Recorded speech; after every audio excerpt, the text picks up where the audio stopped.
this is a swing district that Chicagoans can pay attention to, and obviously in our listening audience, Northwest Indiana residents should pay particular attention to. It's, in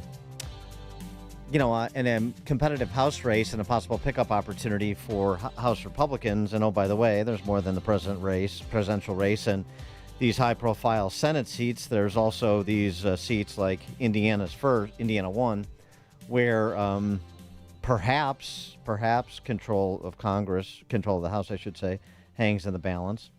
The candidate running to unseat Frank Mervan and reverse, I think, about a century of uninterrupted Democrat lordship in Lake County, Indiana, is Randy Niemeyer, who I met at an event a couple years ago.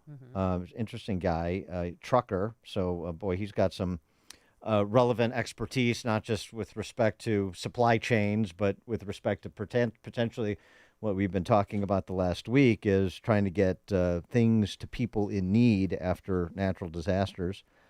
Randy Niemeyer running for Congress, again, Indiana 1, NiemeyerForCongress.com is the website. Randy, thanks for joining us. Appreciate it. Dan and Amy, thank you for having me. I appreciate the opportunity. So we were just talking off air about this. So Jennifer Ruth Green ran 2 years ago, and she was an attractive candidate and ran a pretty good race and came close. They came within 4 points. I don't know that it's been that close in that district in some time. So, it seems like it's trending in a red direction. How do you get it done this time around?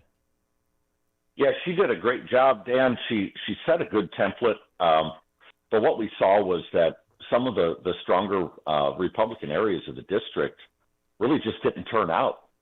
So this is purely a voter turnout race. The votes are there, but will the voters come? And that's what we've been working on, is connecting individually with those voters, recognizing the folks that were maybe a little bit disenfranchised last time that didn't come out. And we think that with a presidential election, we're going to have quite an uptick in turnout. Yeah, I know it's a historically dumb district, as I was referencing, but I can't imagine, particularly with Trump's numbers among the so-called working class electorate, I can't imagine Kamala is terribly popular in your district. She's not. I mean, as you mentioned, I'm a career trucker. I've got 3 million miles of trucking experience. Pretty rare person to run for Congress. And I connect with the blue-collar workers really well here in the district. And, yeah, Kamala is just disconnected from that audience of people who, while they might vote Democrat, they're pretty common sense, conservative, Midwestern values. So I assume, the trades are going to be, tradesmen are going to be important here, and maybe the disconnect between union leadership and union rank and file is something that you can seize upon? Yeah, we see that everywhere. The union leadership continues, in many cases, to endorse the Democrat candidates, but the union rank and file members are very open.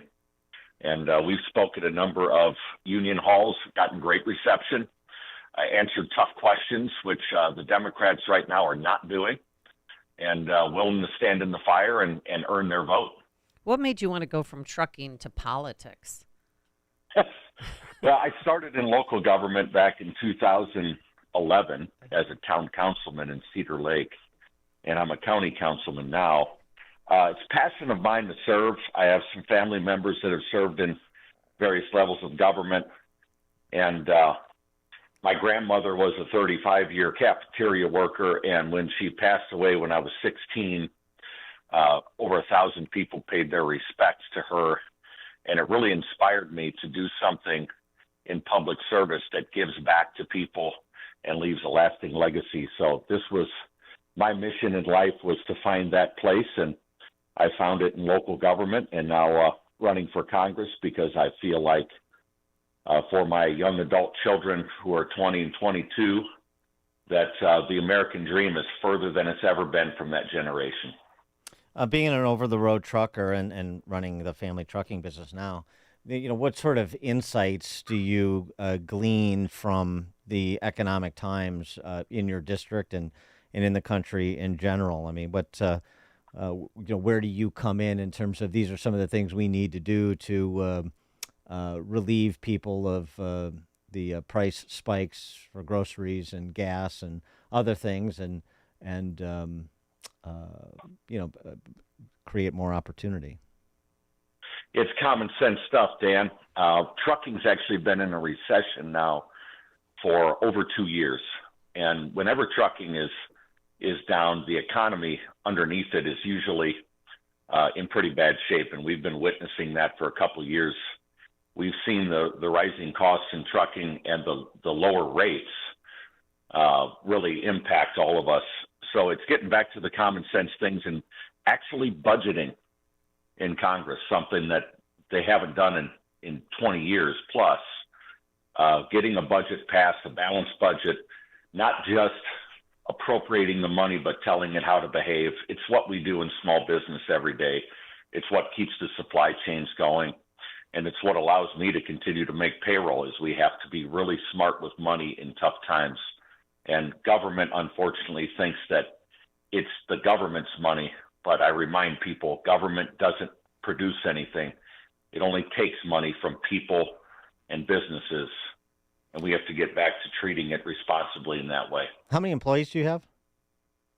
About 30. And what do you guys haul? Anything specific, or everything under the sun? Now, we haul milk and food grade liquids in tankers. And so what you were talking about trucking being in a recession. Is that related to the dairy industry, for example, being hurt too? Yes, trucking in general right now has been in a recession for quite some time because, frankly, people have run out of money. Credit card debt's at an all-time high, savings at an all-time low, and there's less goods being moved throughout the country right now than what there had been in previous years. I couldn't find truckers when I put out an ad in the paper, and now or on Indeed, and now when I put out an ad, I have 50 resumes within a week for one position. Yeah, I met a trucker who was my Uber driver the other day, and he said he used to make set amount of money an hour, and now they're making half of that, so he's got to do something else to get revenue. So, first congressional district in Indiana. I'm sure you have, because Dan and I both have a number of friends who've moved to Highland, to St. John, to Munster, to Hammond. Are you noticing that they're of the Democratic persuasion or some Republicans? I've seen more Republican voters in this district since the migration started and people were looking to escape Illinois.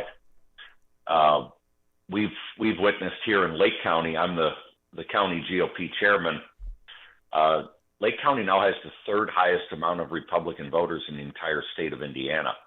So a lot of that is attributed to the movement of people from Illinois that realized that their suburban life was severely impacted by bad policy in Illinois. So we're seeing those voting habits either change, or those folks that were conservative in nature are moving here. Yeah, for sure. That's good. John Cass, for example. Oh, yeah, that's right. So Mervan, the race is going to be a referendum on him in significant measure. I mean, he's basically been a roll call vote for Biden-Harris, hasn't he? How does that set with the district? I don't think it sets well when we hear from folks that we're out talking to that we can consider persuadable, soft Democrats, swing voters, soft Republicans.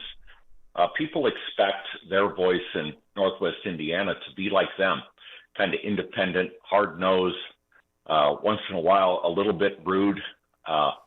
But we feel like if you look at Mervan's voting record, it's been almost entirely with the far left of his party, which is not representative of a very common sense blue collar district. So, I mean, where what is the issue that you think really turns former Mervan voters into Niemeyer voters? Is it border related? Is it inflation related? Is it both of those and more? I mean, is there something that really is grinding people in terms of Mervan that you think turns this race finally?